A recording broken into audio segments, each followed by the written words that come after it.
ఎందుకు అంటున్నారు చెల్లి? తెలుగు పరంగా అయితే చేసేవచ్చు ఓజీ, మొత్తం మొత్తం మీద చేయలేదు. సుజిత్ పాన్ ఇండియా డైరెక్టర్ కదా, 2 సినిమాలు ప్రభాస్ తో చేశారు. విఎఫ్ఎక్స్ కానీ విజువల్స్ కానీ ఒక రేంజ్ లో ఉంటాయి.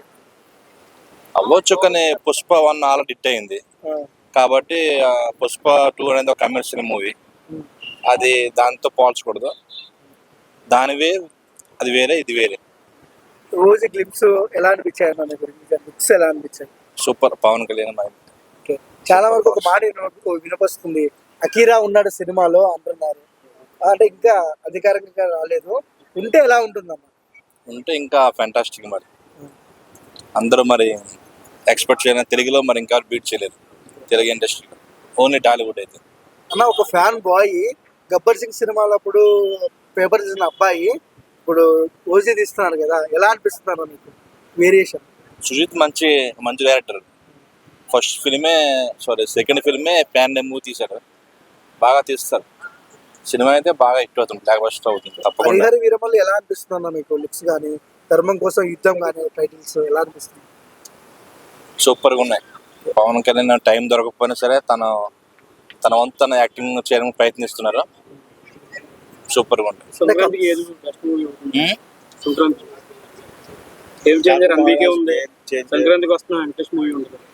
వీళ్ళిద్దరు తక్కువ పోల్చుకుంటే రామ్ చరణ్ పెద్ద హీరో కాబట్టి గేమ్ చేంజర్ కొద్దిగా.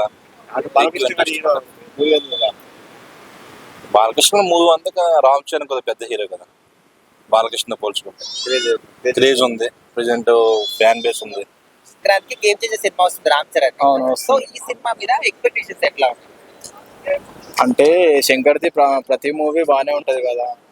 ఇంకోటి ఎట్లా అంటే గ్రాఫిక్స్ కానీ, అంతకుముందు వచ్చిన రూపర్స్ కానీ, అపరిచితుడు ఇవన్నీ బాగానే ఉంటాయి. కానీ రామ్తో కాంబినేషన్ ఒక్కసారి కూడా రాలే కదా. ఇంకోటి బాగానే అనిపిస్తుంది అని నేను అనుకుంటున్నాను. అంతే, ఎక్స్పెక్టేషన్స్ అయితే బాగానే ఉన్నాయి, కానీ ఎంతవరకు రీచ్ అవుతుందో తెలియదు. అంటే శంకర్ గారి డైరెక్షన్ అంటే అందరికి తెలుసు, అవును, అది next level. Ram Charan global star. So ఇద్దరు కాంబినేషన్ లో ఇప్పుడు ప్రపంచానికి అడగచ్చా? మేబీ, ఎందుకంటే మొన్న పుష్ప వచ్చింది కదా బ్రో, తెలుగు మూవీస్ పైన అయితే ఎక్స్పెక్టేషన్స్ బాగానే ఉన్నాయి. ఇది కూడా మేబీ ఒక మంచి లెవెల్ అంటే రీచ్ అవుతుంది అనుకుంటున్నాను. కానీ చూస్తేనే తెలుసు కదా, ట్రైలర్లో చాలా వరకు అయితే లెవెల్స్ చూపిస్తున్నారు, అది ఎంతవరకు రీచ్ అవుతుందో. ట్రిపుల్ ఆర్ తర్వాత వస్తున్నటువంటి పెద్ద ఫిల్మ్ రామ్ చరణ్. అవును, యాక్చువల్గా ట్రిపుల్ ఆర్ డైరెక్టర్ రాజమౌళి. అవును, అంటే రాజమౌళి తర్వాత ఏ హీరోయిన్ సినిమా ఇస్తే గ్లాప్ అనేది ఒక నానుడు ఉంది మన తెలుగు ఇండస్ట్రీ. అవును, ఆశ్చర్యం ఉంది, కానీ అది జస్ట్ ఏంటంటే ఒక చిన్న క్యామియో రోల్ చేసి వెళ్ళిపోయాడు. అవును, ఫుల్ ఫ్లెడ్జ్డ్ కాదు. ఆ ఎఫెక్ట్ అని పడి ఆ సెంటిమెంట్ రిపీట్ అయితే ఏమన్నా?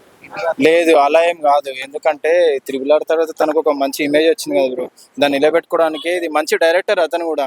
ఇప్పుడు హీరో మంచిగా ఉంటేనే కదా డైరెక్టర్ కూడా మంచిగా ఉండాలి కదా, అంటే బిగ్గెస్ట్ హిట్ కావడానికి అట్లా. మరి సంక్రాంతి అంటేనే మామూలు మూవీస్. అవును, మూవీస్. అవును, మరి దాదాపు 3 సినిమాలు వస్తున్నాయి. ఓకే, గేమ్ చేంజర్ బాగుంది అనుకునే లోపు వెంటనే డాకు మహారాజ్ వచ్చేస్తుంది. మళ్ళీ సరే డాకు మహారాజ్ ఓకే తట్టుకుంటుంది అనుకునే లోపు మళ్ళీ వెంటనే సంక్రాంతికి వస్తున్నారు, వెంకటేష్ వచ్చేస్తున్నారు. అంటే ఈ 3 సినిమా వాళ్ళ సినిమాల ఎఫెక్ట్ కూడా గేమ్ చేంజర్ మీద పడే అవకాశం పడతాయి కదా బ్రో. ఎందుకంటే ఇది 50 మంచిగా ఉంది అనుకో, దీని మీద అంటే బాగుంటది. ఇది కొంచెం 50-50 ఉంది అనుకో, మారిపోతుంది కదా. అంతేనే కదా, పబ్లిక్ అంటే రివ్యూని బట్టి కూడా మారిపోతుంది. ఓకే, ఏం ఎక్స్పెక్ట్ చేస్తున్నావు గేమ్ చేంజర్ లో? అంత పొలిటికల్ డ్రామా కదా, మరి ఇప్పుడున్న సిచ్యువేషన్ లో ఈ పొలిటికల్ డ్రామా ఏమన్నా ప్రజలకు ఎక్కే అవకాశం ఉందంటావా? అవును బ్రో, అంటే మంచి స్టోరీ ఉందనుకో ఎవరైనా చూస్తారు కదా బ్రో. ట్రైలర్ లో అయితే మంచినే కనబడుతుంది, అంటే మంచినే చూపిస్తున్నారు మనకి. ట్రైలర్ ని బేస్ చేసుకుని కదా సినిమాని చూస్తాం మనం. ఏ సంక్రాంతి అలా అంటారా? అంటే మూవీ చూస్తేనే చెప్పగలుగుతాం మనం, అలా చెప్పలేం కదా. కాకపోతే మనం ఎలాంటి బాగుంటది అని అనుకొని చూస్తాం అంతే. సరే బ్రో, ఇప్పుడు భారతీయ 2 సినిమా అనేది ఫ్లాప్ అయింది. అవును, సో శంకర్ కి ఎఫెక్ట్ ఏమైనా దీని మీద పడే అవకాశం ఉందా గేమ్ చేంజర్ కి? కానీ తెలుగు హీరో కదా, కాబట్టి ఇప్పుడు రామ్ చరణ్ తెలుగు హీరో కదా, అక్కడంటే ఆయన తమిళ్ కదా, తెలుగులో అయితే మంచిగా నడుస్తాను అనుకుంటున్నాను. మరెన్నో ఇంట్రెస్టింగ్ టాపిక్స్ గురించి మా ఛానల్ ని సబ్స్క్రైబ్ చేయండి అండ్ మీ సలహాలు సూచనలు కామెంట్స్ లో తెలపండి.